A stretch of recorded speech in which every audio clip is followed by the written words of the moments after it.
करते हैं।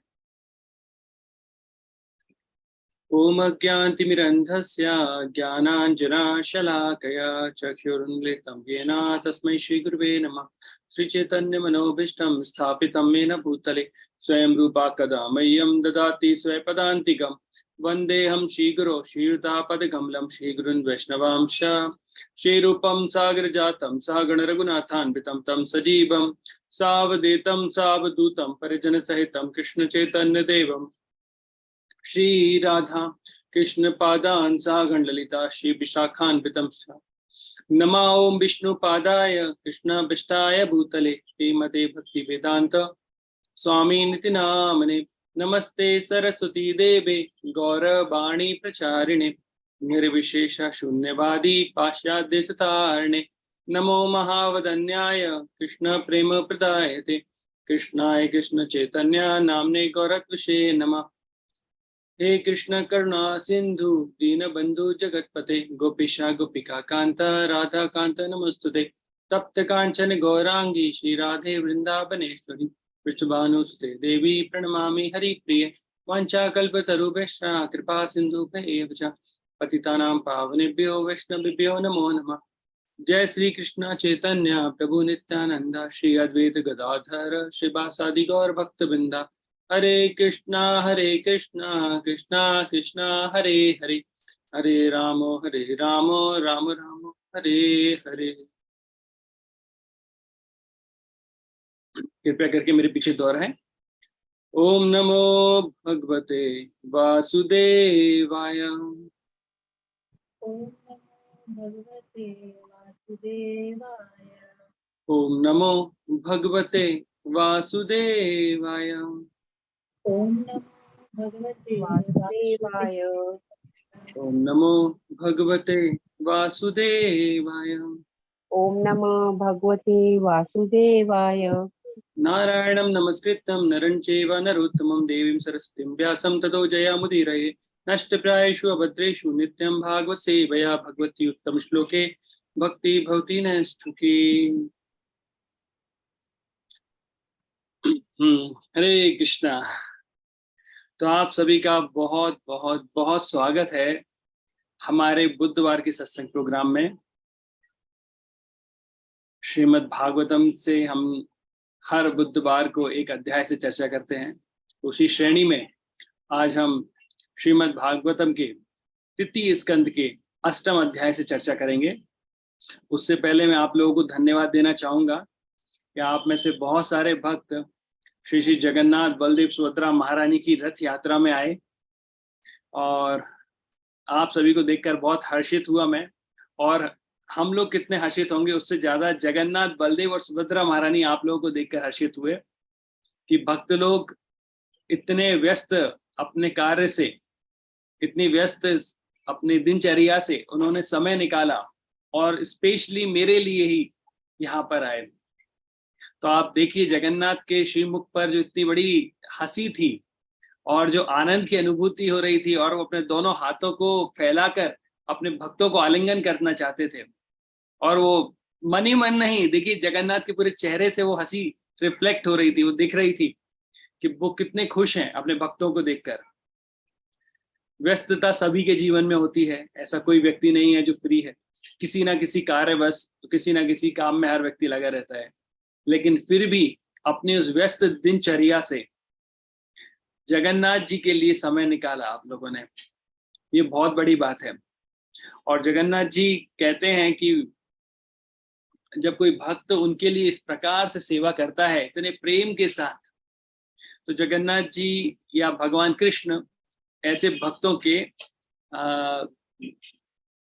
वो कृतज्ञ हो जाते हैं कि कैसे वो इस ऋण को चुका पाएंगे।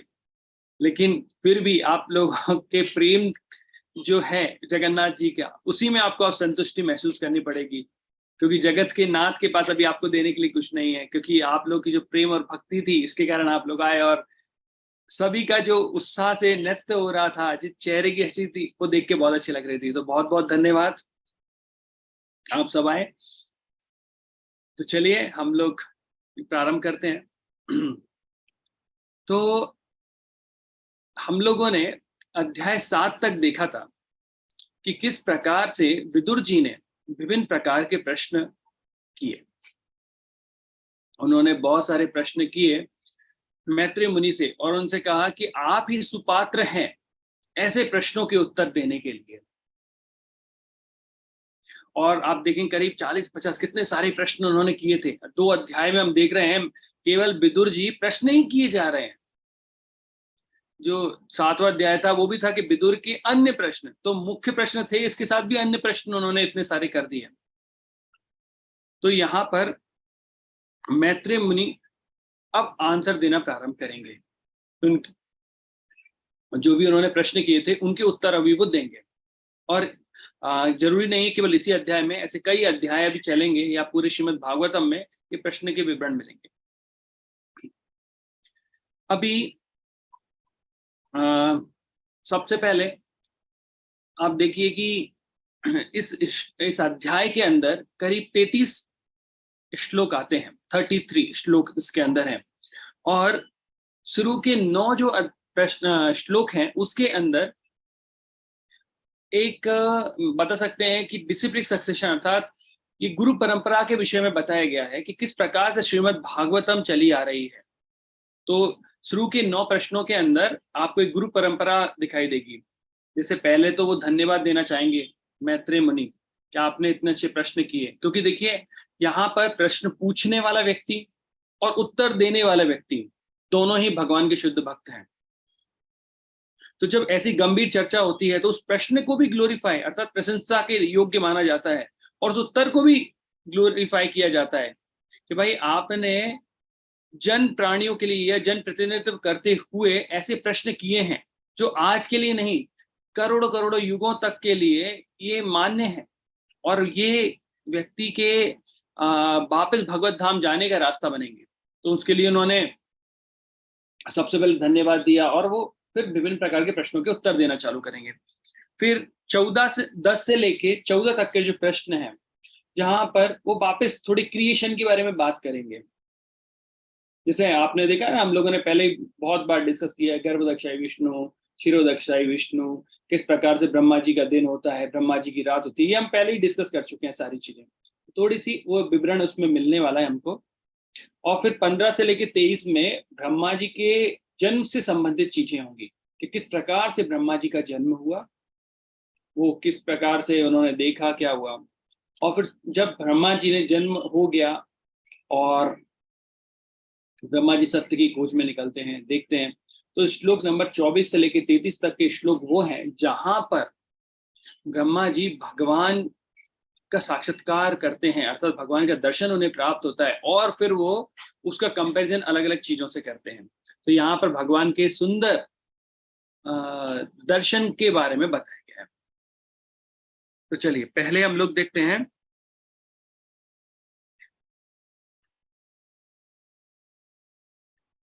सबसे पहले नंबर के श्लोक में ही यहाँ पर उन्होंने बता दिया गया है कि जब हमने तीसरे अध्याय का 5वां नंबर का जो अध्याय था, मतलब तीसरे स्कंद 5वां जो अध्याय था हमारा, वहां पर एक प्रश्न किया था विदुर जी ने कि रियल हैप्पीनेस, अच्छा अर्थात कि एक व्यक्ति इस भौतिक संसार में आता है, वो तरह तरह के कार्य करता है, साकाम करता है, अलग अलग प्रकार से अपने चीजें करता है और उसका मुख्य उद्देश्य होता है आनंद प्राप्त करना, लेकिन उसका आनंद नहीं बढ़ता है अपितु उसको दुख ही प्राप्त होता है। तो ये उन्होंने प्रश्न किया था। तो यहाँ पर देखिए मैत्रेय मुनि से बता रहे हैं, महामुनि मैत्रेय ने विदुर से कहा, राजा पुरु का वंशज शुद्ध भक्तों की सेवा करने के लिए योग्य है। तो यहाँ विदुर जी को वो बोल रहे हैं कि आप राजा पुरु के वंशज हैं, क्योंकि जब भी किसी वंश में कोई महान व्यक्ति आता है तो उस व्यक्ति का, वो उस पूरे वंश की ही हम बोल सकते कीर्ति को बढ़ा देता है। अभी बोल रहे हैं क्योंकि आप महान शुद्ध भक्त हैं, क्योंकि आपके पूर्वज ही महान भक्त थे। तो जैसे हम लोग कई बार देखते हैं कि जो पिता है ना, जैसे पूत फले पिता के कर्मा, तो जो पुत्र है वो पिता की क्वालिटियों को लेके आता है, या फिर हम बोल सकते हैं उनकी कर्मों के माध्यम से आगे बढ़ता है। ऐसे कई फैक्टर्स होते हैं, तो उसमें एक फैक्टर ये है कि पिता के कर्म से उसका फलीभूत होता है। कई बार ऐसा भी होता है कि और भी बहुत सारे कारण हो जाते हैं। लेकिन यहाँ पे बताया गया है कि भाई देखिए कि आप इतने महान वंशज हैं और भगवान के शुद्ध भक्त हैं, इसलिए आप योग्य हैं भगवान की शुद्ध भक्ति करने के, क्योंकि उस वंश के सारे उत्तराधिकारी भगवान के प्रति अनुरक्त हैं और आपके जितने भी वंशज लोग आए सभी भगवान की शुद्ध भक्ति में लगे हुए हैं। तुम भी उसी कुल में उत्पन्न हो और यह निश्चय आश्चर्य की बात है कि तुम्हारे प्रयास से भगवान की दिव्य लीलाएं प्रति क्षण नूतन से नूतनतर होती जा रही हैं। तो यहाँ पर बोल रहे हैं कि आप भी उस वंश में आए हैं, तो ये आश्चर्य का विषय है कि आप जैसे जिज्ञासा करते जा रहे हैं तो भगवान की जो लीलाएं हैं, दिव्य लीलाएं, वो अभी नई नई प्रतीत होती जा रही हैं। देखिए हम जो श्रीमद् भागवतम चर्चा कर रहे हैं वो करीब 50 वर्षों पहले नहीं बोला गया, 100 वर्षों पहले नहीं बोला गया, वो आज से 5000 वर्ष कम से कम हम समझ सकते हैं कि इस द्वापर की बात करें तो 5000 वर्ष पूर्व ये श्रीमद् भागवतम की कथा हुई थी। इसके बाद भी हम जब इस कथाओं को सुनते हैं तो हमें अच्छी लगती है और इसी में से भक्त लोग अलग अलग प्रश्न करते हैं तो और नई नई लगने लगती हैं। तो भगवान की कथाएं बोलते हैं जिसका हृदय जितना साफ होता जाता है उसको इन कथाओं के प्रति उतनी रुचि बढ़ती जाती है, उनको इन कथाओं को सुनने में और आनंद आता रहता है। लेकिन जिनके हृदय में पाप कृत्य भरे हुए हैं उनको ये कथाएं अच्छी नहीं लगती हैं, उनको ये लगती है अरे क्या बोर हो रहे हैं, इससे अच्छा हम कुछ और कार्य कर लेते हैं, ऐसी चीजें तो उनकी। लेकिन बोल रहे हैं कि आपने इन कथाओं को बार बार नूतन नया नया बना दिया है। अब मैं भागवत पुराण से आरंभ करता हूं जिसे भगवान ने प्रत्यक्ष रूप से महान ऋषियों से उन लोगों के लाभार्थ कहा था जो अत्यल्प आनंद के लिए अत्यधिक कष्ट में फंसे हुए हैं। तो देखिए यहाँ पर उन्होंने बता दिया है कि लोग, जैसे उन्होंने बताया रियल हैप्पीनेस कहाँ है, तो रियल हैप्पीनेस श्रीमद् भागवतम में है। और भगवान ने किसके लिए बोला है, उन महान ऋषियों के लिए बोला है और उनके लाभार्थ बोला है। भगवान ने प्रत्यक्ष रूप से महान ऋषियों से उन लोगों के लाभार्थ कहा था। तो भगवान ने उन महान ऋषियों को ये भागवतम कथा कही थी, किन लोगों के लिए, जो केवल थोड़े आनंद के लिए, अल्प है ना, अत्यल्प आनंद के लिए अत्यधिक कष्ट में फंसे हुए हैं। तो थोड़ा आनंद उठाने के लिए व्यक्ति बहुत ज्यादा कष्ट उठाता है और ऐसे ही व्यक्ति हैं जो श्रीमद् भागवतम श्रवण करने के सही योग्य व्यक्ति हैं। चेतन महाप्रभु के इस आंदोलन में किसी भक्त का माइक अभी ऑन है, कृपया करके बंद कर दें, क्या आवाज आ रही है।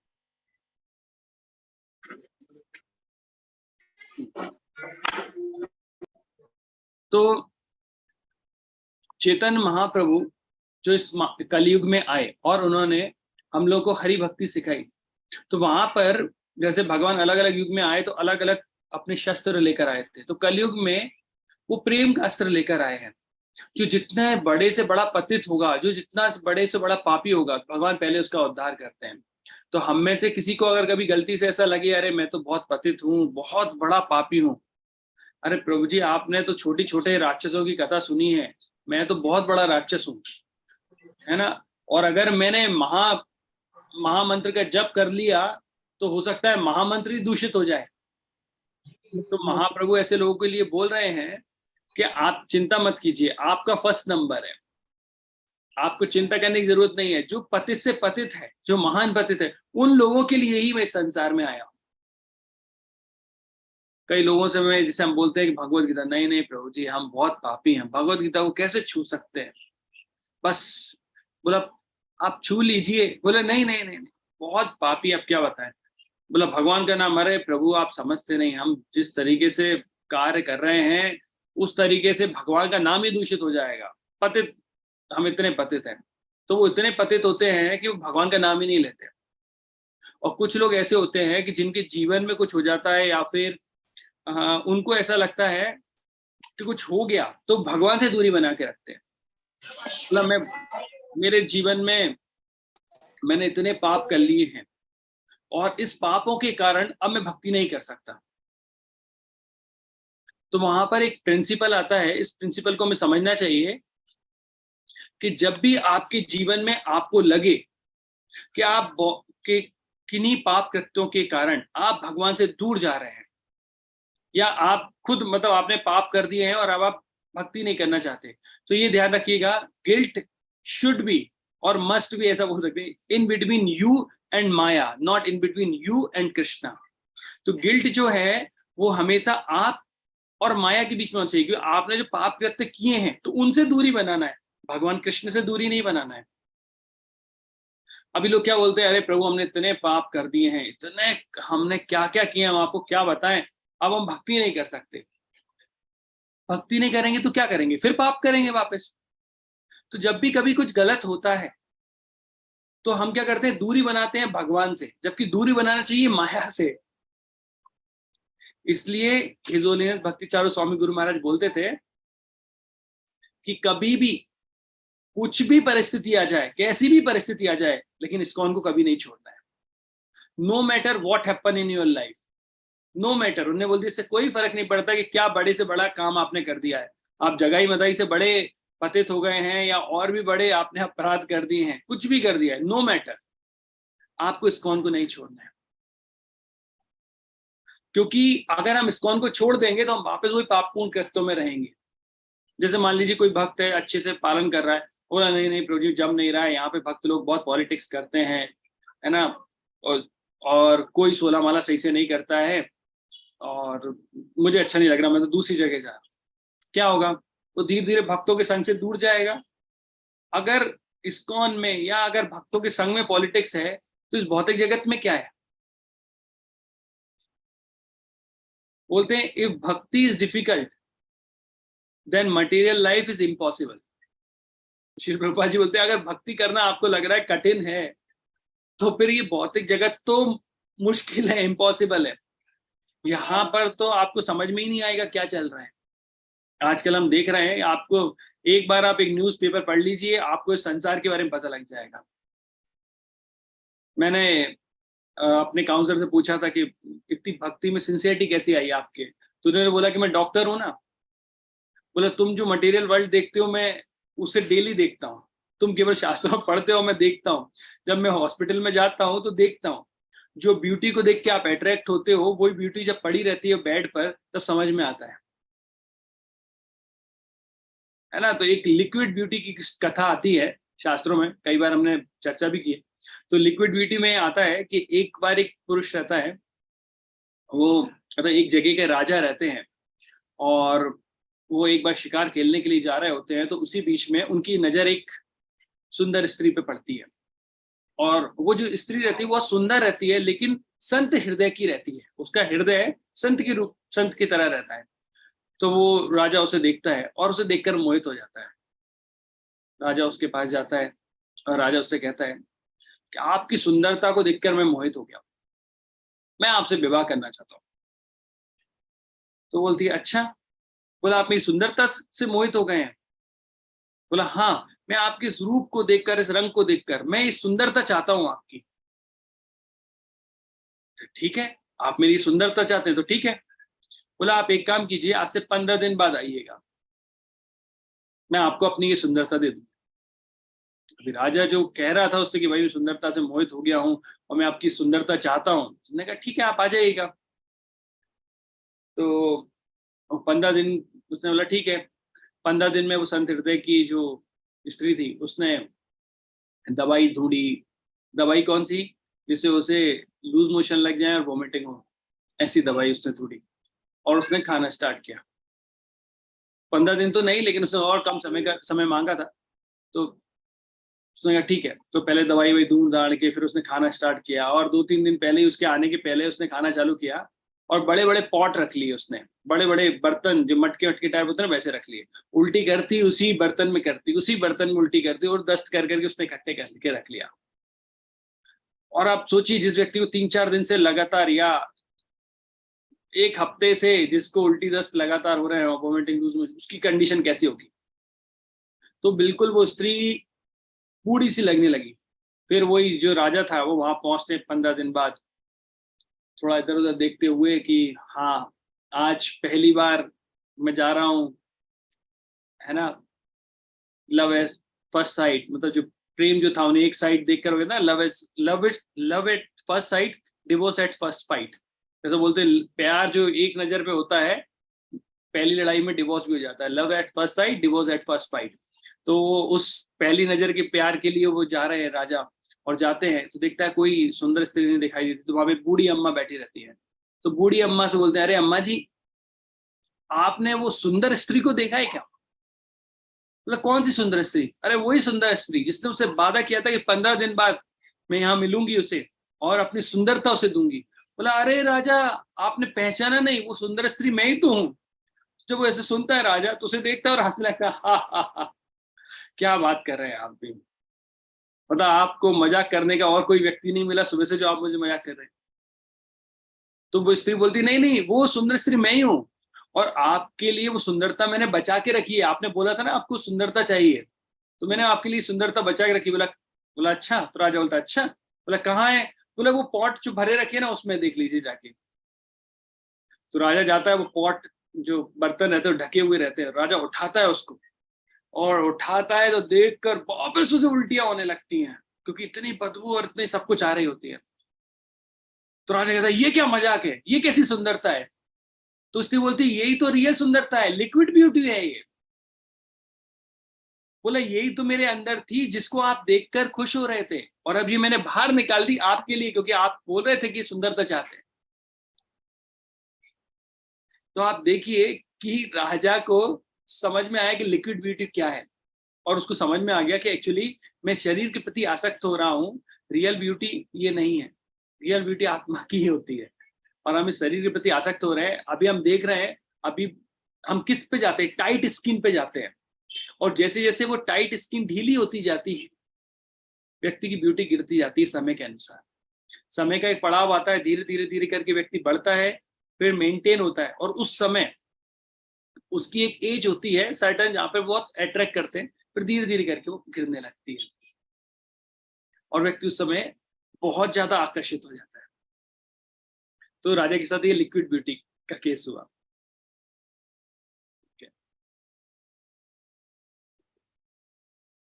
तो आपको वो प्रिंसिपल आप ध्यान रखिएगा कि guilt should be in between you and Maya, not in between you and Krishna. तो हमेशा जब भी आपके जीवन में कुछ कष्ट आए, परेशानी आए, तो आपकी भगवान के प्रति और शरणागति बढ़नी चाहिए, ना कि कम होनी चाहिए। अब यहाँ पे देखिए, हम श्लोक नंबर 3 से चलते हैं, यहाँ पर थोड़ी सी गुरु परंपरा के विषय में बताया गया है। बोले, प्रभु जी हम तो गुरु परंपरा के बारे में जानते हैं, हाँ, लेकिन ये एक और आपको गुरु परंपरा के बारे में पता लगेगा। कुछ काल पूर्व तुम्हारी की तरह कुमार संतों में प्रमुख सनत कुमार ने अन्य महर्षियों के साथ जिज्ञासा बस ब्रह्मांड की तली में स्थित भगवान शंकरषण से भगवान वसुदेव विषयक सत्यों के बारे में पूछा। तो देखिए, बोले अभी मैत्रेय मुनि बोल रहे हैं विदुर जी से कि देखो, जैसे आपने पूछा है वैसे ही जो भगवान शंकरषण हैं उनसे जो कुमार हैं, 4 चतुष्कुमार है, सनत सनत सनंदन सनत कुमार, ऐसे जो 4 हैं, सनंदन सनत कुमार सनत और सनातन, ऐसे जो 4 चतुष्कुमार हैं, उनसे उन्होंने प्रश्न किए थे, और फिर उन्होंने ऐसे ये पूरी आप देखेंगे इसमें वो पूरी गुरु परंपरा के बारे में बताएंगे। उस समय भगवान शंकरषण ने अपने परमेश्वर का ध्यान कर रहे थे, और जो सज्जन भगवान वासुदेव के रूप में सम्मान देते हैं, किंतु महान पंडित मुनियों की उन्नति के लिए उन्होंने अपने कमलवत नेत्रों को कुछ कुछ खोला और बोलना शुरू किया। तो यहाँ पे सबसे पहले शंकरषण जो थे भगवान, उन्होंने ये ज्ञान दिया चतुष्कुमार को। अब चतुष्कुमार से आगे बढ़ेगा। चूंकि मुनिगण गंगा नदी के माध्यम से उच्चतर लोकों से निम्नतर भाग में आए थे, फलस्वरूप उनके सिर के बाल भीगे हुए थे। उन्होंने भगवान के उन चरण कमलों का स्पर्श किया जिनकी पूजा नागराज की कन्या द्वारा अच्छे पति की कामना से विविध सामग्री द्वारा की जाती है। तो अभी देखिए, उच्चतर लोगों से कई बार निम्नतर लोगों पे आया जाता है, और वहां पे आने का जो रास्ता है वह रास्ता है सट, जिसे गंगा नदी हुई तो वहां से आते हैं। तो श्रील प्रभुपाद जी बताते थे कि ये वे है जो बड़े बड़े योगी लोग होते हैं, वो नदी के माध्यम से जाते हैं, क्योंकि गंगा नदी एक ऐसी है जो तीनों लोकों में जाती है, वो स्वर्ग में भी जाएगी, पाताल में भी जाएगी और पृथ्वी पर भी रहती है। तो योगी लोगों को ये चीज पता होती है और वो उसके माध्यम से जाते हैं। तो इसलिए बोल रहे बहुत सारे योगी लोग थे जो गंगा नदी के सहारे निम्नतर लोकों में आए हैं, और इसलिए उनके जो बाल हैं वो भीगे हुए हैं। तो बाल भीगे होने कारण, गीले होने का कारण है कि वो ऊपर से आए हैं। सनत कुमार आदि चारों कुमारों ने, जो भगवान की दिव्य लीलाओं के विषय में सब कुछ जानते थे, स्नेह और प्रेम से भरे चुने हुए शब्दों से लय सहित भगवान का गुणगान किया। उस समय भगवान संकर्षण अपने हजारों फनों को उठाए हुए अपने सिर की चमचमाती मणियों से तेज बिखेरने लगे थे। इस तरह भगवान संकर्षण ने उन महर्षि सनत कुमार से श्रीमद् भागवतम का भावार्थ कहा। उन्होंने पहले से वैराग्य का व्रत ले रखा था। सनत कुमार ने भी अपनी पारी में संख्यान मुनि द्वारा पूछे जाने पर श्रीमद् भागवतम को उसी रूप में बताया जिस रूप में उन्होंने संकर्षण से सुना था। तो देखिए अभी यहाँ पे हमको समझ में आ रहा है कि सबसे पहले संकर्षण जो भगवान है, उन्होंने चतुष कुमार को ये वाली बात बताई, श्रीमद् भागवतम बताई। अब वो श्रीमद् भागवतम जो है वो सनत कुमार, ये चतुष कुमार जो है वो संख्यासन मुनि को बता रहे हैं।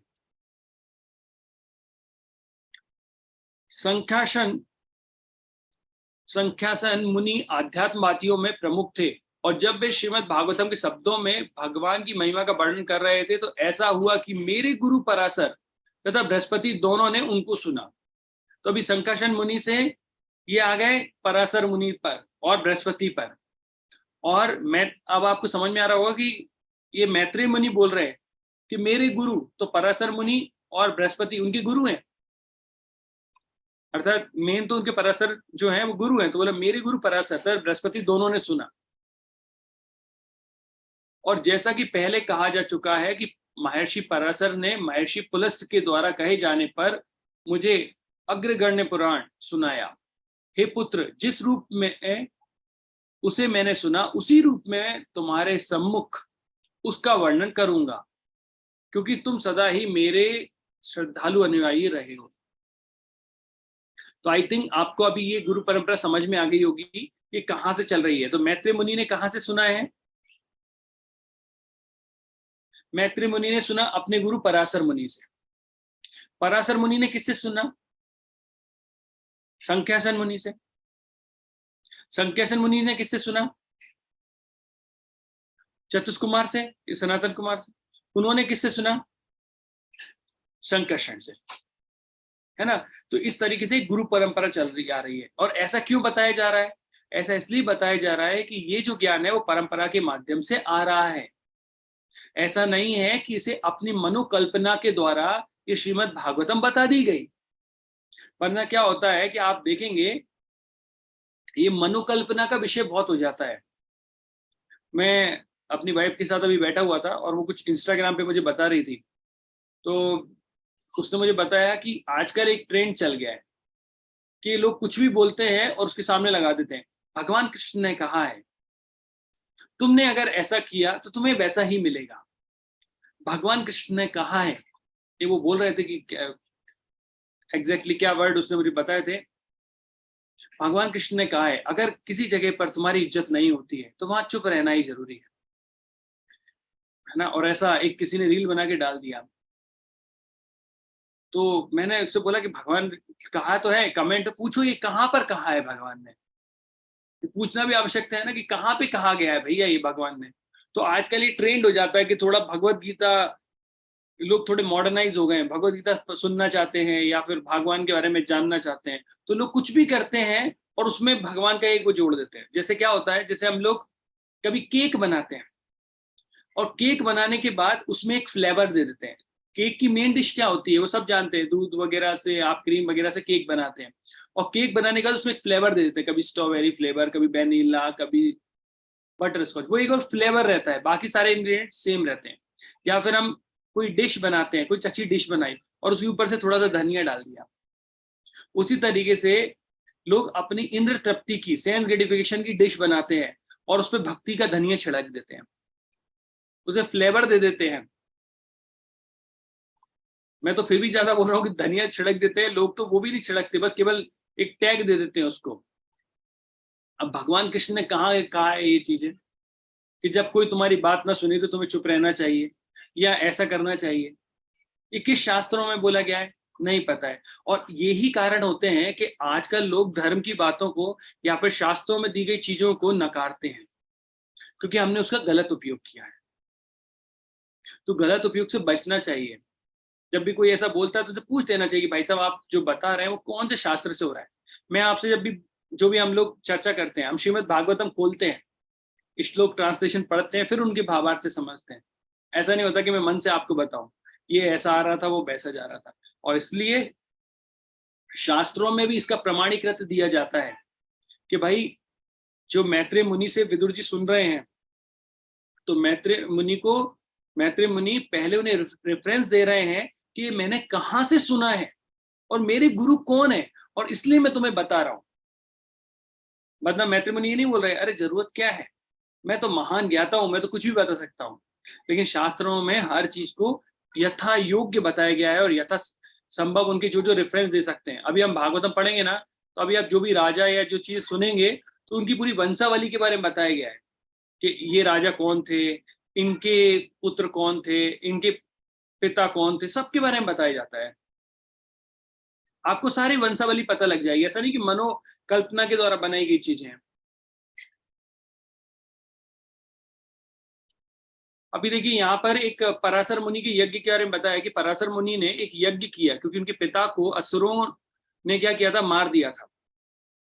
तो पराशर मुनि ने एक यज्ञ किया और इस यज्ञ के माध्यम से जितने असुर थे सब लोग आके उसमें जल रहे थे। तो एक एक करके सारे असुर लोग आके वहां पे मर रहे थे। तो फिर उसी यज्ञ के बीच में वशिष्ठ मुनि आए और उन्होंने कहा कि आप तो एक महान ऋषि हैं और ऐसा कृत्य आपके लिए सुशोभित नहीं होता है, आपको तो क्षमा दान करना चाहिए। तो पराशर मुनि ने कहा ठीक है आप सही बोल रहे हैं, तो उन्होंने बंद कर दिया। अब जितने भी ये असुर लोग हैं वो पुलस्त मुनि की संतानें हैं। तो पुलस्त मुनि ने जब पराशर मुनि को देखा कि एक ऋषि होकर उन पर इतना कष्ट आया, लेकिन फिर भी उन्होंने अपने ऋषि का धर्म ना छोड़कर उन असुरों को क्षमा दान कर दिया, तो आपकी ऐसी प्रशंसा हो और इसलिए शास्त्रों में आपका नाम और आगे बढ़े। अब हम देखते हैं श्लोक नंबर 10 से लेकर 14 तक, जहां पर थोड़ी सी हमारे क्रिएशन के बारे में बताया गया है। मैं इसको थोड़ा फास्ट चलूंगा क्योंकि आई थिंक हम लोगों ने पहले ही कंप्लीट कर रखा है सारा, ठीक है, और आपको ये सारी चीजें पता भी है। तो उस समय जब तीनों जगत जल में निगमन थे तो गर्भदक्षाई विष्णु महान सर्प अनंत की अपनी सैया पर अकेले लेटे थे। यद्यपि वे अपनी निजी अंतरंगा शक्ति में सोए हुए लग रहे थे और बहिरंगा शक्ति के प्रभाव से मुक्त थे, किंतु उनकी आंखें पूर्णतः बंद नहीं थीं। अब यहाँ पर उन्होंने बता दिया है कि भगवान किस तरीके से कार्य करते हैं और कैसे रहते हैं। देखिए श्लोक बहुत इंपॉर्टेंट है। जिस तरह ईंधन के भीतर अग्नि छिपी रहती है, उसी तरह भगवान समस्त जीवों को उनके सूक्ष्म शरीरों में लीन करते हुए प्रलय के जल के भीतर पड़े रहे। वे काल नामक स्वतः अर्जित शक्ति में लेटे हुए थे। तो देखिए यहाँ पे बताया गया है कि जैसे आप पेट्रोल देखेंगे तो पेट्रोल के अंदर अग्नि होती है नहीं होती है? पेट्रोल के अंदर अग्नि होती है, तभी तो जब आप उसे अग्नि के संपर्क में लेके आते हैं तो विस्फोट के साथ वो आगे बढ़ता है। आप पानी में आग लगाने की कोशिश करेंगे तो नहीं लगेगी। आप अगर पत्थर में आग लगाने की कोशिश करेंगे तो वहां पे आग नहीं लगेगी, क्योंकि वहां पे अग्नि नहीं होती है। क्या लकड़ी के अंदर अग्नि होती है? हाँ होती है, इसलिए वो जल जाती है। तो ईंधन के अंदर होती है? हाँ होती है। मिट्टी के तेल के अंदर होती है? हाँ होती है। डीजल के अंदर होती है? हाँ होती है। तो वहां पे आग लग जाएगी। उसी तरीके से भगवान भी जो दिखाई नहीं देते हैं, जैसे पेट्रोल के अंदर आग आपको दिखाई नहीं देगी लेकिन आग होती है, या लकड़ी के अंदर आग दिखाई नहीं दे रही लेकिन लकड़ी होती है। तो सारे जो जीवात्मा थे वो प्रलय के समय जल में भरे पड़े थे और उन्हीं सूक्ष्म शरीरों के साथ भगवान भी वहां पर मौजूद थे, उन्हीं के साथ में। भगवान अपनी अंतरंग शक्ति में 4000 युग चक्रों तक लेटे रहे। और अपनी बहिरंग शक्ति से जल के भीतर सोते हुए प्रतीत होते रहे। जब सारे जीव काल शक्ति द्वारा प्रेरित होकर अपने साकाम कर्मों के आगे के विकास के लिए बाहर आ रहे थे तो उन्होंने अपने दिव्य शरीर को नीले रंग का देखा। तो यहाँ पर 4000 युग चक्रों का मतलब क्या हो गया, आपको पता है ना? 4000 युग चक्र मतलब 1000 दिव्य युग, क्योंकि एक दिव्य युग में क्या होता है? सतयुग, द्वापर, त्रेता, कली, ये एक दिव्य युग कहलाता है। तो 4000 युग चक्र मतलब क्या हो गया? 1000 दिव्य युग। और 1000 दिव्य युग मतलब हमें पता है ब्रह्मा जी का दिन या ब्रह्मा जी की रात। तो ये प्रलय की बात हो रही है और ये सारी ब्रह्मा जी की रात के विषय में बात हो रही है। देखिए अभी जो कंटिन्यूस जो लोग आ रहे हैं, जिन्होंने शुरू से सुना है, उनको ये सारी चीजें ऑटोमेटिकली क्लियर हो रही है कि अब ये दिव्य युग क्या है, ये चीजें क्या है। सृष्टि का सूक्ष्म विषय तत्व जिस पर भगवान का ध्यान टिका था। अब देखिए यहाँ पर बताया गया है कि सूक्ष्म तत्व, तो यहाँ पर स्थूल तत्व की बात नहीं हो रही है। तो जो व्यक्ति का स्थूल शरीर था वो स्थूल तत्व शरीर की बात नहीं हो रही है। यहाँ पर स्थूल तो अपनी जगह है, यहाँ पर सूक्ष्म चीजें हैं। भौतिक रजोगुण द्वारा विक्षुब्ध हुआ और इस तरह सृष्टि का सूक्ष्म रूप उनके उदर नाभि से बाहर निकल आया। तो भगवान के अंदर ये सारी चीजें थी और ये किस रूप में? सूक्ष्म रूप से है, स्थूल रूप से नहीं है। तो हम भी जो हमारे, आपको पता है हमारे कितने शरीर होते हैं? 2 होते हैं। एक स्थूल शरीर 5 मूलभूत चीजों से बना होता है, एक सूक्ष्म शरीर 3 चीजों से मिलकर बना होता है, मन, बुद्धि, अहंकार। तो ये स्थूल शरीर उन पर टिका रहता है और ये रजोगुण जो है, पूरा भौतिक जो संसार है वो रजोगुण से भरा पड़ा है। तो ये चीज भगवान की नाभि से बाहर निकल रहा है। जीवों के साकाम कर्म के इस समग्र रूप से भगवान विष्णु के शरीर से स्फुटित होते हुए कमल की कली का स्वरूप धारण कर लिया।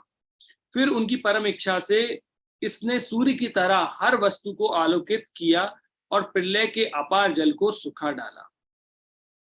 तो प्रलय के जल को सुखा दिया।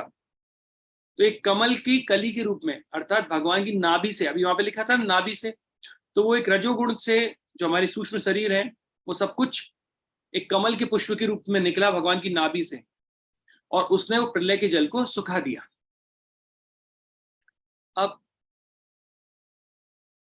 अब ये कमल का पुष्प निकल के आ गया है। उस ब्राह्मण में कमल पुष्प के भीतर भगवान विष्णु परमात्मा रूप में स्वयं प्रविष्ट हो गए।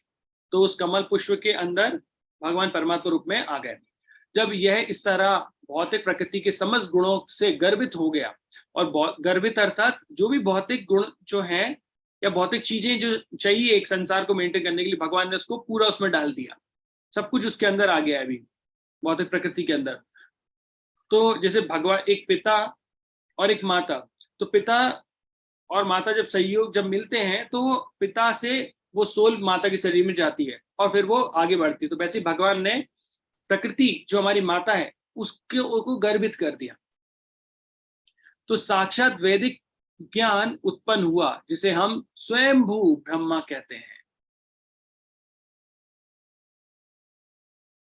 तो यहां पर ब्रह्मा जी का जन्म हो रहा है।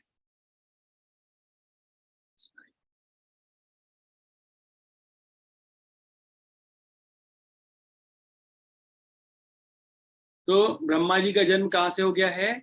उस कमल पुष्प से। तो भगवान, आपको समझ में आ गया, सबसे पहले पूरा जल मग्न था और जल मग्न में से सारा जो सूक्ष्म रूप में चीजें थी तो वो भगवान की नाभि से आई, नाभि से एक पुष्प के रूप में आया। उस पुष्प ने सारा जल सुखा दिया और उस पुष्प के अंदर ब्रह्मा जी उत्पन्न हुए और इसलिए ब्रह्मा जी को ब्रह्मा जी को स्वयंभू कहा गया है। स्वयंभू अर्थात जिसकी कोई माता पिता नहीं है, अब वो एक पुष्प से उत्पन्न हुए हैं इसलिए वो स्वयंभू है। जैसे हम देखते हैं ना, कई बार हम किसी मंदिरों में जाते बोलते हैं अरे ये प्रतिभा स्वयंभू है। स्वयंभू अर्थात किसी ने कार्विंग करके नहीं बनाई है, वो स्वयं उत्पन्न हुई है।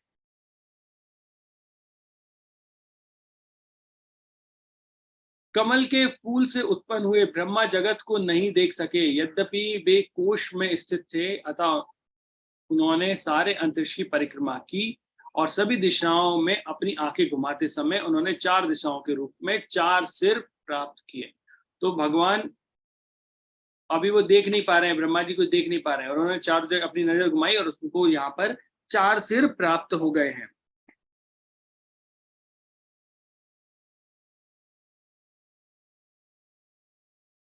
अब ये 15 से लेकर 23 तक में जैसे हमने पढ़ा है, अब यहाँ पर ब्रह्मा जी सर्च कर रहे हैं भगवान के लिए।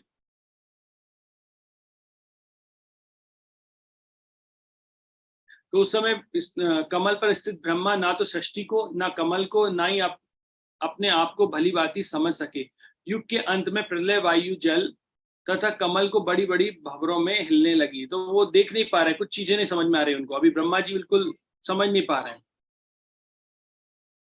और वो कमल किस पे स्थित हैं और बोल रहे हैं मैं कौन हूं, यह कमल यहाँ पर फूट कर निकला है, इसके नीचे कुछ आवश्यक होना चाहिए जिससे यह कमल निकला है, उसे जल के भीतर होना चाहिए। तो वो विचार कर रहे हैं, उन्हें कुछ समझ में नहीं आ रहा है।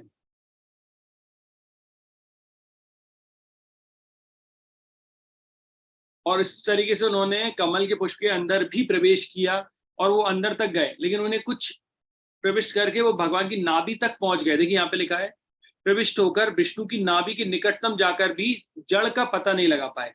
तो वो क्या हुआ, कमल के रंध्रों से नीचे जा रहे हैं, जल के भीतर प्रविष्ट हो रहे हैं, लेकिन उनको फिर भी जो मूल है वो नहीं मिल पा रहा है।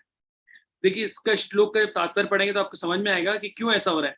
मनुष्य अपने निजी प्रयास से भगवान के पास तक जा सकता है, किंतु भगवान की कृपा के बिना वह चरम बिंदु तक नहीं पहुंच सकता।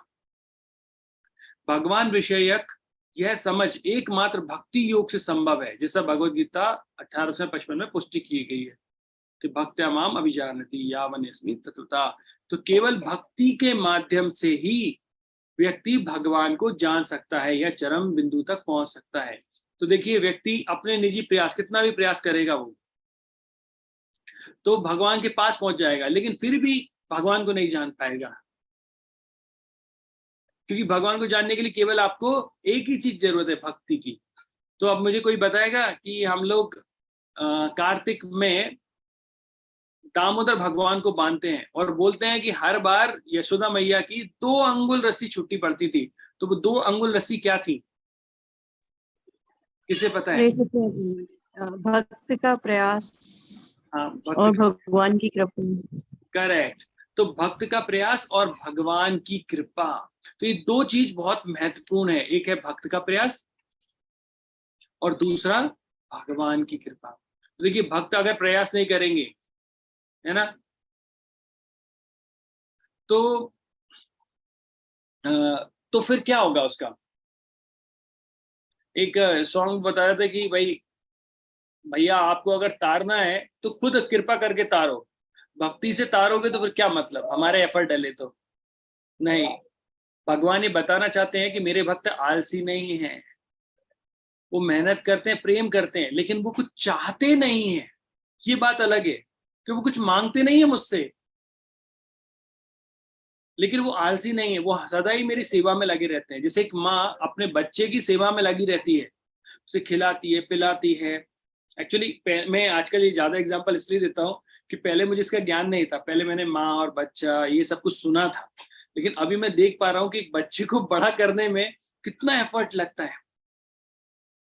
और मेरा जो अपने माता पिता के प्रति सम्मान है वो बढ़ता जा रहा है, कि मैं देख पा रहा हूँ कि किस तरीके से हम बच्चे को बड़ा करते हैं, कितना एफर्ट लगता है, और उस पर हमारी कोई डिमांड भी नहीं होती। तो एक भक्त भी भगवान की सेवा करते रहते हैं और उनकी कोई डिमांड नहीं होती भगवान से कि हमें ये चाहिए वो चाहिए, कुछ नहीं चाहिए, केवल आपकी सेवा चाहिए। और दूसरा है भगवान की कृपा, तो आप कितनी भी करते रहिए। अगर देखिए विष्णु अर्थात जिसे आप बांध नहीं सकते हैं, तो आप भगवान से कितनी बार बोलना, भगवान मैं 10 साल से 16 माले करे जा रहा हूँ, आपको देना पड़ेगा देना पड़ेगा, भगवान मना कर देंगे, नहीं देंगे, क्योंकि आप मुझे बांध नहीं सकते। विष्णु को बांधा नहीं जा सकता है, केवल एक ही चीज से बांध सकते हैं, वो है प्रेम और भक्ति के द्वारा। आप भगवान से बोलो आप दो चाहे मत दो, हम तो फिर भी जप ही करेंगे, आपका नाम जप ही करेंगे।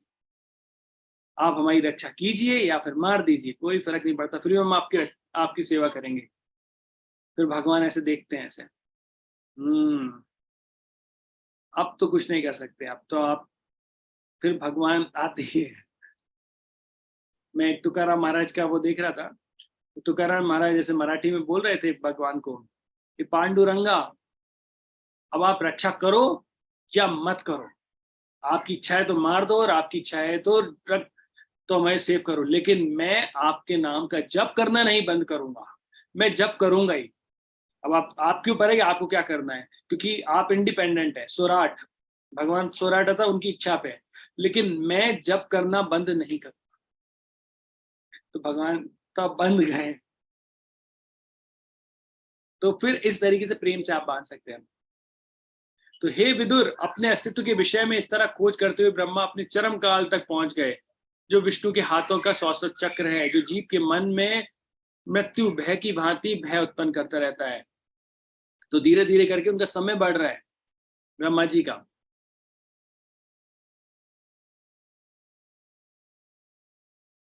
और फिर उन्होंने क्या किया, बोला अब मेरे प्रयास से नहीं संभव है, तो उन्होंने अपनी सभी इंद्रिय विषयों को नियंत्रित करते हुए, अर्थात मन को नियंत्रण किया और एकाग्र करके समाधि में उन्होंने ध्यान करना चालू किया, तप करना प्रारंभ किया। उन्होंने दो शब्द सुने, ता और पा, तप तप करना है। अपने 100 वर्षों के बाद जब ब्रह्मा का ध्यान पूरा हुआ तो उन्होंने वांछित ज्ञान विकसित किया, जिसके फलस्वरूप वे अपने ही भीतर अपने हृदय में परम पुरुष को देख सके, जिन्हें वे इसके पूर्व महानतम प्रयास करने पर भी नहीं देख सके।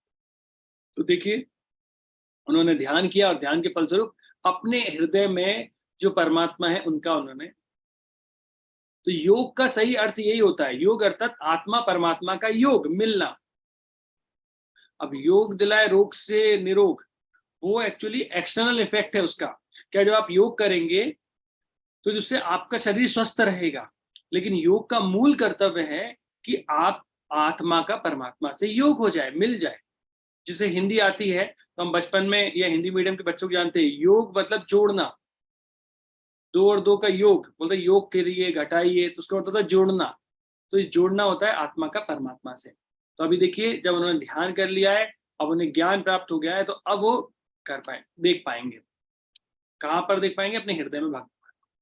ब्रह्मा यह देख सके कि जल में शेषनाग का शरीर कमल, विशाल कमल जैसी श्वेत सैया था, जिस पर भगवान अकेले लेटे थे। सारा वायुमंडल शेषनाग के फन पर विभूषित करने वाले रत्नों की किरणों से प्रदीप्त था। इस प्रकाश से उस क्षेत्र का समस्त अंधकार मिट गया। तो अभी वो देख रहे हैं कि भगवान शेषनाग की सैया पर लेटे हुए हैं, अकेले लेटे हुए हैं, और शेषनाग के जो फन है पूरे रत्नों से जड़ित है और पूरे उसमें ब्रह्मांड में फैले हुए हैं, और उनके इतने प्रकाश है कि पूरा अंधकार मिट गया। तो अभी आप भगवान के दिव्य रूप को देखना चाहते हैं, श्रीमद् भागवतम में भी आने वाला है। कौन कौन देखना चाहते हैं? अरे बोल, हाँ तो ठीक है। तो अभी ध्यान से सुनिएगा। अभी यहाँ पे बताया जा रहा है, भगवान की दिव्य शरीर की कांति मूंगे के पर्वत की शोभा का उपहास कर रही थी।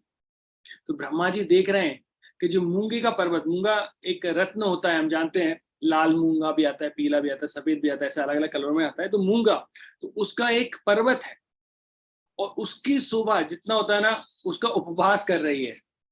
देखिए, कोई किसी भी भौतिक चीज के माध्यम से आप आध्यात्मिक चीज को नहीं समझ सकते हैं। अगर हमें लगता है कि हम, जिसे हम बोलते हैं भगवानों का जो कलर है वो वर्षा के समय जो काले काले मेघ होते हैं वैसा है, तो वैसा कलर नहीं है। वो केवल एक उपमा दी जा रही है कि भगवान का कलर वैसा है। तो यहाँ बता रहे कि मूंगे का जो पर्वत होता है उसकी उपहास उड़ा रहे हैं, भगवान की शरीर की कांति ऐसी है। तो आध्यात्मिक चीज को हम उससे समझ नहीं पा रहे हैं। जैसे ऐसा बोलते हैं, श्रीमती राधा रानी का रंग कैसा है? कुमकुमात कंचनाव गर्भहारी गौरवा। कुमकुम, जो कुमकुम होता है, कुमकुमात कंचनाव, कंचनाव मतलब जो कंचन, कंचन अर्थात सोना। अगर गरम गरम सोना, मोल्टेड गोल्ड लेंगे और उसके अंदर एक आप कुमकुम को मिक्स करेंगे तो एक कलर बनता है। और उस वो कलर का कोई तोड़ नहीं होता है। तो बोला गर्भहारी गौरवा, तो श्रीमती राधा रानी का कलर उससे भी इतना सुंदर है कि उसका भी गर्व अर्थात उसका भी वो भी उनके सामने कुछ नहीं लगता है। तो कुमकुमाप कंचनाप गर्भहारी गौरवा, तो वैसे यहाँ बोल रहे हैं कि भगवान क्या कर रहे हैं कि शरीर की जो कांति है मूंगी की पर्वत की शोभा का उपहास उड़ा रहे हैं कि ये क्या है, मूंगी का पर्वत कुछ नहीं लगता उसके आगे। अब इतना छोटा सा मूंगा इतना महंगा मिलता है, मूंगी का पर्वत की क्या कल्पना करेंगे। मूंगी का पर्वत संध्याकालीन आकाश द्वारा सुंदर ढंग से वस्त्र आभूषित होता है, किंतु भगवान का पीत वस्त्र उसकी शोभा का उपहास उड़ा रहा है। तो भगवान ने जो पीले रंग के वस्त्र पहन रखे हैं, तो बता रहे मूंगी का पर्वत अगर शाम के समय अगर देखेंगे तो एक वस्त्र आभूषित जैसा लगेगा, और भगवान का जो पीत वस्त्र है वो इतना सुंदर लगता है कि उसकी उपहास उड़ा रहा है। इस पर्वत की चोटी पर स्वर्ण है, किंतु रत्न जड़ित भगवान का मुकुट इसकी हंसी उड़ा रहा है। पर्वत के झर्रे जड़ी बूटियां आदि फूलों के फूलों के दृश्य के साथ मालाओं जैसे लगते हैं, किंतु भगवान का विराट शरीर तथा उनके हाथ पांव रत्नों मोतियों तुलसी दल फूल मालाओं से अलंकृत होकर उस पर्वत के दृश्य का उपहास कर रहे हैं। मतलब ये बता रहे हैं कि हम भौतिक संसार में इतनी सुंदरता देख सकते हैं, लेकिन भगवान की जो दिव्य सुंदरता है वो इन चीजों से परे है। उनके दिव्य शरीर की लंबाई तथा चौड़ाई असीम थी, वह तीनों लोकों उच्च मध्य तथा निम्न लोकों में फैली हुई थी। उनका शरीर अद्वितीय वेश तथा विविधताओं से स्वतः प्रकाशित था और भली भांति अलंकृत था। तो भगवान के शरीर के बारे में और पता जा रहा है कि कैसे आगे बढ़ रही है। भगवान ने अपने चरण कमलों को उठाकर दिखलाया। देखिए महत्वपूर्ण श्लोक है ये। भगवान ने अपने चरण कमलों को उठाकर दिखलाया।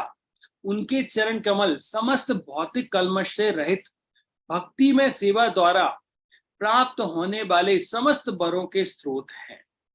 ऐसे बर उन लोगों के लिए होते हैं जो उनकी पूजा शुद्ध भक्ति भाव में करते हैं। उनके पांव तथा हाथ के चंद्रमा सदृश नाखूनों से निकलने वाली दिव्य किरणों की प्रभा फूल की पंखुड़ी जैसे प्रतीत हो रहे हैं। तो बता रहे हैं कि भगवान के जो श्री चरण हैं वो सभी प्रकार के वर देने के स्रोत है। और वर किसको दे रहे हैं? ऐसे वर उन लोगों के लिए हैं जो उनकी पूजा शुद्ध भक्ति भाव से करते हैं। तो भगवान के चरण कमल में अगर कोई रहता है तो सारे भौतिक कल्मश समाप्त हो जाते हैं। सभी प्रकार के वरदान भगवान देने के लिए। मैं आपको ये थोड़ा सा एक कथा सुनाऊंगा इसमें वरदराज की, लेकिन इसके बाद थोड़ा कंप्लीट करने के बाद मैं आपको सुनाऊंगा। उन्होंने भक्तों की सेवा भी स्वीकार की और उनकी सुंदर हंसी से उनका कष्ट मिटा दिया। तो भगवान अपने भक्तों की सेवा स्वीकार करते हैं। जैसे कल आप लोग जगन्नाथ के लिए प्रसाद लेकर आए थे, जगन्नाथ ने बड़े चाव से खाए, अच्छे सुंदर, और भगवान के सुंदर मुख पर जो हंसी आई इससे भक्तों के कष्ट मिट गए।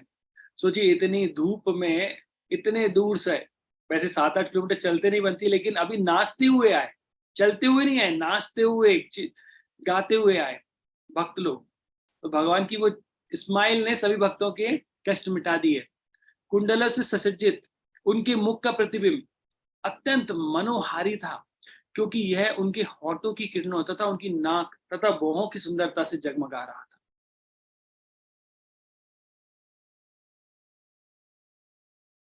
हे विदुर, सॉरी 27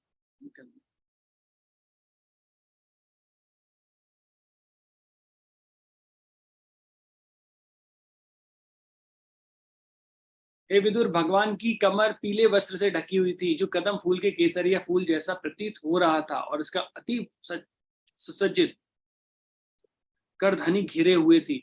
उनकी छाती श्रीवत्स के चिन्ह से तथा असीम मूल्य वाले हार से सुशोभित थी। तो भगवान के चेस्ट पर एक सफेद कलर का बाल होता है, या गोल्डन भी बोलते हैं उसे श्रीवत्स का निशान बोलते हैं, श्रीवत्स का चिन्ह। और वो किसको बताता है, किसको रिप्रेजेंट करता है, किसी को पता है? लक्ष्मी जी। लक्ष्मी जी को। तो भगवान सदा ही हृदय में लक्ष्मी जी को लेकर रहते हैं, और वो लक्ष्मी जी श्रीवत्स के निशान के रूप में रहती है। देखिए भगवान जैसे आदर्श व्यक्ति कौन हो सकता है। यहाँ पर पत्नियां सोचती रहती हैं कि हमारे पति है, हमारे बारे में सोचते हैं कि नहीं सोचते हैं, हमसे प्रेम करते हैं या नहीं करते। मॉडर्न वर्ल्ड में तो 50 बार आई लव यू बुलवाती हैं। पहले ऐसा नहीं होता था कि पहले 50 बार कोई आई लव यू बुलवाता था, क्योंकि वो अपनी एक्शन से बता देते थे कि वो प्रेम करते हैं। आजकल थोड़ा डर लगता है कि करते हो कि नहीं करते हो। लेकिन भगवान कितने कृपालु है, लक्ष्मी जी को बता रहा है कि मैं सदा ही हृदय में लेके घूमता हूँ तुम्हें। तो लक्ष्मी जी सदा ही हृदय में रहते हैं। भगवान कितने आदर्श। जिस तरह चंदन वृक्ष सुगंधित फूलों तथा शाखाओं से सुशोभित रहता है, उसी तरह भगवान का शरीर मूल्यवान मणियों तथा मोतियों से अलंकृत था। तो यहाँ पे चंदन वृक्ष और भगवान के बारे में बताया जा रहा है, दोनों को उपमा दी जा रही है। वे आत्मस्थित वृक्ष और विश्व के अन्य सभी के स्वामी थे। जिस तरह चंदन वृक्ष अनेक सांपों से आच्छादित रहता है, उस तरह भगवान का शरीर भी अनंत के फनों से ढका रहता है। तो बोला कि चंदन के वृक्ष पर बहुत सारे सांप लटके रहते हैं, उसी तरीके से भगवान का जो भगवान जो इस पे रहते हैं, वहां पर अनंत शेष भी अनेक फनों के साथ रहते हैं। तो वापस यही सारा भगवान के दिव्य शरीर के बारे में बताया जा रहा है। विशाल पर्वत की भांति भगवान समस्त जड़ तथा चेतन जीवों के लिए आवास की तरह खड़े हैं। वे सर्पों के मित्र हैं, क्योंकि अनंत देव उनके मित्र हैं। जिस तरह पर्वत में हजारों सुनहरी चोटियां होती, उसी तरह अनंत नाग के सुनहरे मुकुटों वाले हजारों फनों से युक्त भगवान तीख रहे थे। जिस तरह पर्वत कभी कभी रत्नों से पूरित रहता है, उसी तरह भगवान या उनका शरीर मूल्यवान रत्नों से पूर्णतः सुशोभित था। जिस तरह कभी कभी पर्वत समुद्र जल में डूब रहता है, उसी तरह भगवान कभी कभी प्रलय जल से डूबे रहते हैं। उस तरीके से वो भगवान की उसके बारे में बता रहे हैं। ये भी वही है, प्रलयकारी उसके बारे में बताया है उन्होंने कि वो जो चारों तरफ में 32 नंबर के श्लोक आपको बताता हूँ, उसमें 5 मूल चीजों के बारे में बताया गया है। जब ब्रह्मांड के भाग्य विधाता ब्रह्मा ने भगवान को इस प्रकार देखा, तो उसी समय उन्होंने सृष्टि पर नजर दौड़ाई। तो उन्होंने भगवान को देख लिया, अब सृष्टि पर नजर दौड़ा रहे। बोला कि ब्रह्मा की नाभि में झील अर्थात नाभि सरोवर तथा कमल देखा, और उसी के साथ प्रलयकाली जल, सुखाने वाली वायु और आकाश को भी देखा। सब कुछ उन्हें दृष्टिगोचर हो रहा था। तो उन्होंने इस तरीके से ये चीजें देखी हैं। तो यहाँ पर ब्रह्मा जी ने 5 मूल चीजें देख ली। एक तो क्या देखा उन्होंने, विष्णु की नाभि में झील या नाभि सरोवर जिसको बोल सकते हैं, खुद को देखा। फिर प्रलयकारी जल देखा उन्होंने, सुखाने वाली हवा देखी उन्होंने, और आकाश को देखा। ये 5 चीजें उन्होंने देखी। इस तरह रजोगुण से प्रेरित ब्रह्मा सृजन करने के लिए उन्मुख हुए, और रजोगुण के प्रभाव से अब ब्रह्मा जी सृजन के लिए उन्मुख हो रहे हैं। और भगवान द्वारा सुझाए गए सृष्टि के 5 कारणों को देखकर, अभी देखा हमने ऊपर कौन कौन सी 5 चीजें थी जो उन्होंने देखी है, देखकर वे सृजनशील मनोवृत्ति के मार्ग पर सादर स्तुति करने लगे, और इस प्रकार वो भगवान की स्तुति करने लगे।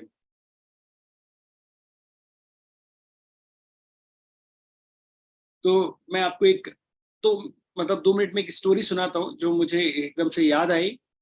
ये वरदराज की कथा आती है कि रामानुजाचार्य के एक शिष्य थे कुरेश, और रामानुजाचार्य से एक व्यक्ति, एक राजा बहुत द्वेष रखता था, जिसके कारण उसने उन्हें बुलाया और उन्हें वो शैव्य बनाना चाहता था। तो कुरेश ने कहा कि नहीं आप मत जाइए, क्योंकि आप जाएंगे तो वो कुछ ना कुछ आपसे दुश्मनी ले लेंगे, कुछ ना कुछ करेंगे आपका, तो मैं आपके स्थान पे जाता हूँ। पहले इंटरनेट नहीं चलता था ना कि राजा टाइप करे रामानुजाचार्य और 4 फोटो निकल के आ जाए, है ना, तो ऐसा संभव नहीं था, तो जानते ही नहीं थे।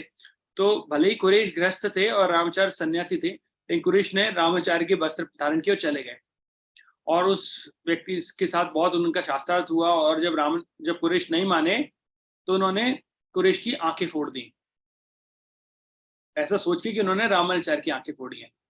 और जब रामानुजाचार्य को पता लगा कि मेरे कारण कुरेश की आंखें फूट गई हैं, तो उन्हें बहुत दुख हुआ।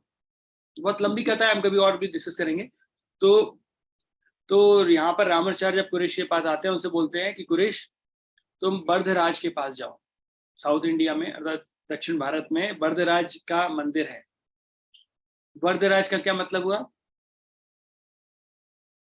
जो वर देने में सबसे प्रमुख हैं, राजा हैं, वरदान देने में बर्धराज, है ना। तो वर देने के लिए सबसे मेन है, उनके पास जाओ, उनकी स्तुति करो और उनसे फिर क्या करना, आप दृष्टि मांग लेना। मैंने कहा अब कुरैश भगवान के बहुत शुद्ध भक्त हैं और रामाचार्य उनके गुरु हैं। उन्होंने कहा ठीक है। वो गए, उनके सामने स्तुति की और जब आए तो बड़े प्रेम से उनसे दंडवत प्रणाम किया। और उन्होंने बोला क्या चाहिए बताओ। बोला आप उस राजा को क्षमा कर देना जिसने मेरी आंखें फोड़ी। उन्होंने ऐसा क्यों बोला? उन्हें पता है कि भगवान सबको सहन कर सकते हैं, लेकिन भक्तों को अगर कोई कष्ट दे सहन नहीं करेंगे। बरदार ने कहा और कुछ चाहिए? बोला नहीं। कुरैश वापस आ गए। तो रामाचार्य ने बोला अच्छा तुम गए थे भगवान की स्तुति करने? बोला हाँ। भगवान आए थे? बोला हाँ। तुमने दृष्टि मांगी? बोलो बोलो भूल गया मैं तो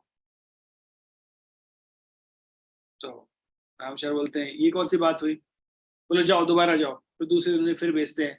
फिर कुरैश भगवान की स्तुति गाते हैं। और क्योंकि भगवान का एक नाम है उत्तम श्लोक, अर्थात उन्हें अच्छी अच्छी स्तुतियां सुनना अच्छा लगता है। और वो स्तुतियां जो भक्तों के मुख से आती हैं, अब वो स्तुतियां भी हो सकती हैं और जब गोपियां गाली देती हैं वो भी उन्हें अच्छी लगती हैं।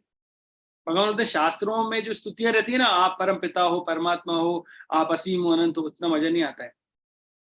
लेकिन जब उन्हें माखन चोर और ऐसे करके जब गोपियां बोलती हैं प्रेम के साथ, तो प्रेम और भक्ति के साथ जो बोला जाता है भगवान एक्सेप्ट करते हैं। तो वरदराज की उन्होंने स्तुति की। वरदराज फिर आए। बोलते कुरैश क्या चाहिए? बोला कि आप मुझे आध्यात्मिक दृष्टि दीजिए। बोले मेरे गुरु ने कहा है दृष्टि देने के लिए, तो आप मुझे आध्यात्मिक दृष्टि दीजिए। तो बोला आध्यात्मिक दृष्टि से आप भगवत धाम देख सकते। बोले ठीक है। बरदार देते और कुछ चाहिए? बोले नहीं। आ जाते हैं। तो फिर रामाचार्य पूछते हैं अच्छा तुम गए थे? बोला हाँ गया था। तो बरदराज आए? बोला हाँ। तो तुमने उनसे वरदान मांगा दृष्टि? बोला हाँ मांगी। मैंने उनसे बोला कि आध्यात्मिक दृष्टि दीजिए। रामाचार्य बोलते मैंने तुम्हें क्या कहा था? मैंने तुम्हें कहा था तुम्हें भौतिक दृष्टि चाहिए, तुम आध्यात्मिक दृष्टि क्यों मांग के आए? वो तो तुम्हारे मन में है ऑलरेडी। बोला अभी चलो मैं साथ में चलता हूँ। तो रामाचार्य भी गए और रामाचार्य गए। फिर कुरैश ने भगवान की स्तुति की। वो आए और जब भगवान स्तुति आए तो इतने किसी ने रामाचार्य को बुला लिया, है ना, किसी काम से, जरूरी काम से। तो रामाचार्य को बाहर जाना पड़ा। तो भगवान जब आए तो बोला कुरैश क्या चाहिए? तो कुरैश ने कहा कि मुझे भौतिक दृष्टि चाहिए, लेकिन इस भौतिक दृष्टि से केवल मैं आपको और अपने गुरु को देख सकूं, बस। तो बस वो ये मांगते हैं और आ जाते हैं। फिर रामाचार्य को वो देखते हैं, मैं आपको देख पा रहा हूँ। तो बोले वाह। रामाचार्य खुश हो जाते हैं, बोला तुम भौतिक दृष्टि मतलब तुम्हें दिखाई दे रहा है। फिर देखते हैं पास की चीजें नहीं दिखाई देती है। तो रामाचार्य फिर पूछते हैं क्या मांग के आए तुम बरदराज से? बोला मैंने उनसे भौतिक दृष्टि मांगी और उनसे बोला कि मैं केवल अपने गुरुदेव और आपको देख सकूं। तो रामाचार्य बोलते हैं ऐसा क्यों? बोला कि ऐसा इसलिए कि बोले संसार में और कुछ देखने लायक है क्या? मैं भगवान को अर्थात बरदराज को देख पा रहा हूँ और अपने गुरु को देख पा रहा हूँ। बोले इस संसार में और मांगने के लिए है क्या? तो भौतिक दृष्टि का और मैं क्या करूंगा?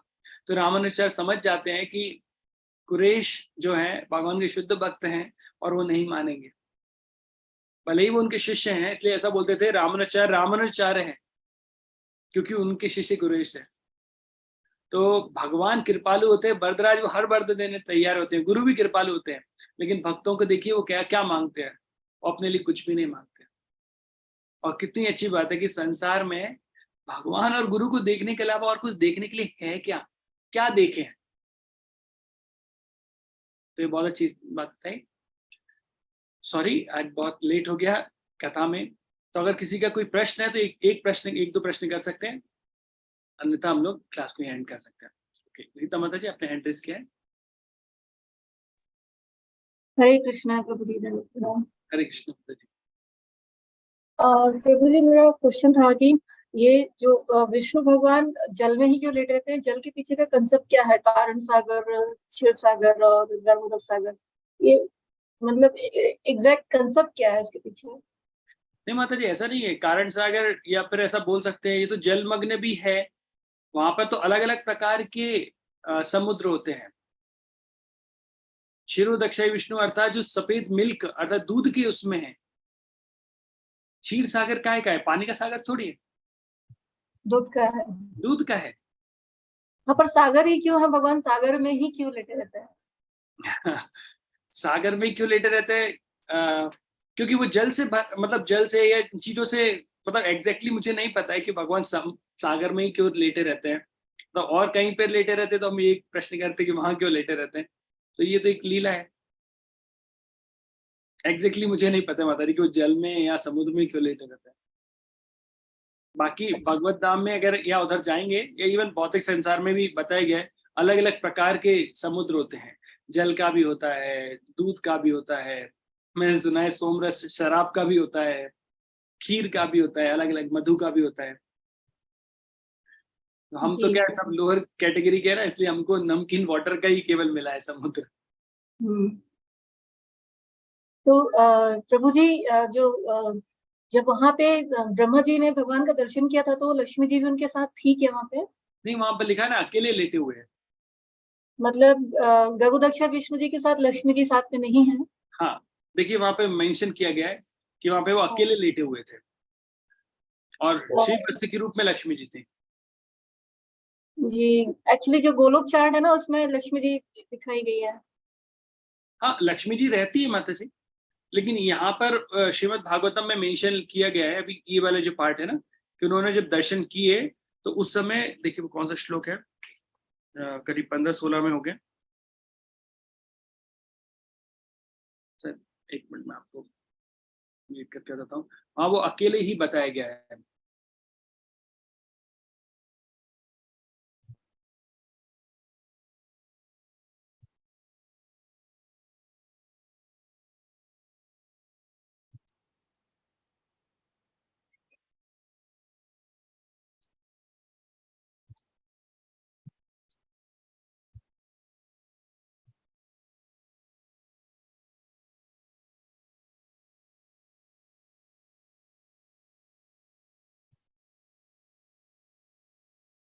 देखिए यहाँ पे लिखा हुआ है, ब्रह्मा यह देख सके कि जल में शेषनाग का शरीर विशाल कमल जैसी श्वेत सैया था, जिस पर भगवान अकेले लेटे थे। सारा वायुमंडल शेषनाग के फन को विभूषित करने वाले रत्नों की किरणों से प्रदीप्त था। और शायद आप जो बात कर रहे हैं वो महाविष्णु के बारे में बात कर रहे हैं। नहीं, मैं गर्भोदक्षा विष्णु जी, उनका ही दर्शन किए थे ना ब्रह्मा जी ने, गर्भोदक्षा विष्णु, अब उनकी ही बात कर रही मैं। तो वही और वो भी स्पेसिफिकली मेंशन किया है अकेले, मतलब इसके पीछे कुछ रीजन है क्या? नहीं, यहाँ पे तो उन्होंने बताया कि अभी तो अकेले ही है। हाँ। मैं उस पे वो करता हूँ कि गोलोक चार्ट में आप जो बोल रहे हैं, मैं एक बार और देखता हूँ कि वहां पर वो कौन सा बताया जा रहा है, क्योंकि हो सकता है वो महाविष्णु के बारे में हो, है ना। महाविष्णु जी उनके साथ ब्रह्मा देवी अर्थात अलग अलग ब्रह्मांडों में प्रवेश करते हैं फिर गर्भोदक्षाई विष्णु। तो जी गर्भोदक्षाई विष्णु, जी माता जी। जी, तो प्रभु जी, ये was it the same point where भगवान ने चतुश्लोकी भागवतम उनको बोली? क्या ये सेम वही मोमेंट है? नहीं नहीं, अभी तो माता जी केवल उन्होंने, जब सृष्टि का वो हो रहा है तो वो दर्शन कर रहे हैं केवल। और कई बार ऐसा होता है कि जब सभी देवताओं के साथ वो प्रार्थना करने जाते हैं, वो अलग रहता है, फिर वो भागवतम अलग से बोलते हैं। अभी तो भगवान ने कुछ बोला ही नहीं है। अभी तो वो धीरे धीरे तपस्या, केवल वो तप 2 शब्द ही उन्होंने सुनाई दिए थे, तप था, और तो बस उन्होंने तप किया और स्वतः ज्ञान हो रहा है और देख रहे हैं। जी, ओके प्रभु जी, थैंक यू सो मच प्रभु जी, बहुत अच्छी क्लास थी। हरे कृष्ण। कीर्ति माता जी, अपने हैंड रेस किया। हरे कृष्णा प्रभु जी। हरे कृष्णा। प्रभु जी, जैसे विश्वामित्र थे, ब्रह्म ज्ञानी थे, और पराशर ऋषि थे, वो भी बहुत ज्ञानी थे। सर वो आपने बताया जैसे बाहरी सुंदरता नहीं देख के आंतरिक सुंदरता देखना चाहिए, पर जैसे इतने महान ऋषि बाहरी सुंदरता से खुद को नहीं बचा पाए, तो हम आम व्यक्ति खुद को कैसे बाहरी सुंदरता से ना प्रभावित करके आंतरिक सुंदरता से प्रभावित करें? तो आप किस ऋषि के बारे में बात कर रहे हैं? पराशर मुनि के लिए? पराशर ऋषि थे, विश्वामित्र थे, और भी ऋषि हैं। तो मतलब इतने बड़े बड़े ऋषि जो ब्रह्म ज्ञान को जानते हैं, और ऋषि भी बहुत ज्ञानी थे, तो हम तो आज कलयुग में हैं और बहुत छोटे प्राणी हैं। तो हम लोग तो हर चीज को मतलब पहले बाहरी सुंदरता को देख के ही अट्रैक्ट होते हैं, और बस जो अच्छा है दिखता है वो अच्छा है। तो हम लोग इस चीज से कैसे खुद को बचाएं कि हम लोग आंतरिक सुंदरता को देखें और बाहरी सुंदरता को ना देखें? जी, तो पहले बात तो मैं आपको बताता हूँ, जैसे पराशर मुनि का सत्यवती के साथ ये संयोग हुआ था, और सत्यवती अर्थात जो व्यास देव की माता थी। तो देखिए, अगर पराशर मुनि सत्यवती के बाह्य सुंदरता से आकर्षित हुए थे, तो स्वयं भगवान व्यासदेव उनके शरीर से कैसे प्राप्त हो सकते हैं? तो यहाँ पर शास्त्रों में बताया गया है, ये भगवान की लीला थी कि जिसके माध्यम से वो ऋषि से वो करवाना चाहते थे। पहली बात तो। अब बात करते हैं विश्वामित्र मुनि की। तो विश्वामित्र मुनि जो हैं, उनका एक बार नहीं 2-3 बार फॉल डाउन हुआ। तो विश्वामित्र मुनि अपने मतलब उसी जन्म में राजा थे, और वो जो राजा थे वो वशिष्ठ मुनि के साथ एक कंपेयर कर रहे थे, क्योंकि वो ब्रह्म ऋषि थे। तो जब उन्होंने पहले 60,000 साल तपस्या की, तो उसके बाद सबसे पहले मेनका ने आके उनकी तपस्या भंग कर दी थी। तो वो काम के द्वारा वो खत्म हुए थे। दूसरा, फिर रंभा आई थी, मेनका नहीं, पहले उर्वशी आई थी, फिर इसके बाद रंभा आई थी। तो जब रंभा आई तो वो देख के समझ गए कि ये मेरी तपस्या फिर भंग करने आई है, और वो क्रोध उन्होंने किया और रंभा को उन्होंने खंबा बना दिया, मतलब स्टैचू बना दिया, पत्थर का बना दिया। और थर्ड टाइम भी एक और आता है, नहीं त्रिशंकु का आता है। त्रिशंकु एक राजा थे, उसके चक्कर में। तो उनकी कथा को जब आप पूरा देखेंगे तो आपको पता लगेगा कि भगवान उनकी कथा के माध्यम से बताना चाहते थे कि आप अपने बल पे इन्हें प्राप्त नहीं कर पाएंगे। अगर एक व्यक्ति जो ब्रह्म ऋषि के पद तक पहुंच गया है, लेकिन वो अपने तपोबल पे मतलब ऊपर हाईएस्ट प्लेटफॉर्म पर नहीं जा पाएगा, कभी काम के माध्यम से नीचे गिर जाएगा, कभी क्रोध के माध्यम से गिर जाएगा, और कभी अहंकार बस खत्म हो जाएगा। लेकिन एक भक्त होता है, वही इन सारी चीजों को जीत सकता है। तो ये बड़े बड़े ऋषियों का एग्जाम्पल लेके भगवान इसलिए बताते हैं कि भक्ति की महानता को सिद्ध करने के लिए भगवान ने ये सारी चीजें बताई हैं। कि एक आप विश्वामित्र मुनि का वो देखिए कि 60,000 साल तक तपस्या की, और एक अप्सरा के मुंह में आकर, जिससे उन्हें शकुंतला पुत्री भी प्राप्त हुई, और उनका पतन हो गया। लेकिन वहीं पर हरिदास ठाकुर को देखिए, जो एक वैश्या, अर्थात वो बोलते हैं वो स्वयं माया, जो माया देवी है, वो स्वयं आई थी वहां पर, और वो माया देवी आकर उनका पतन करना चाहती थी, लेकिन उन्होंने उन्हें पवित्र कर दिया, उस वैश्या को भी उन्होंने भक्त बना दिया। तो ये भक्ति की शक्ति को बताने के लिए होता है। तो हम अगर कलयुग के लोग हैं तो हमें भगवान की भक्ति करनी चाहिए, और भगवान की भक्ति ही हमको आगे बढ़ाएगी, और वही हमें प्रोटेक्ट करेगी। हम बड़े बड़े ऋषियों की तरह इतनी तपस्या नहीं कर सकते, लेकिन केवल हम जब भगवान के नाम का जप करेंगे ना, तो भगवान के नाम का जप हमें सारा प्रोटेक्ट करेगा। ठीक है? ओके, थैंक यू प्रभु जी। हरे कृष्णा। ओके, सो बहुत बहुत धन्यवाद आप सभी का। आज ऑलरेडी बहुत 9:50 करीब हो गया है, तो बहुत बहुत धन्यवाद आपका इतना धैर्यपूर्वक इस प्रवचन को सुनने के लिए। श्रीमद् भागवतम जैसे ग्रंथ की महिमा को और मंडित करने के लिए, अपना संग देने के लिए। ग्रंथराज श्रीमद् भागवतम की जय। जगतगुरु श्री प्रभुपाद की जय। सामवेद भक्त विंद की जय। पिताय गौर प्रेमानंदे। हरि हरि बोल। बहुत बहुत धन्यवाद आप सभी का। और कृपया करके 7 दिन का पांडाल प्रोग्राम चल रहा है, तो आप आइए और जगन्नाथ जी की कृपा प्राप्त कीजिए। हरि बोल।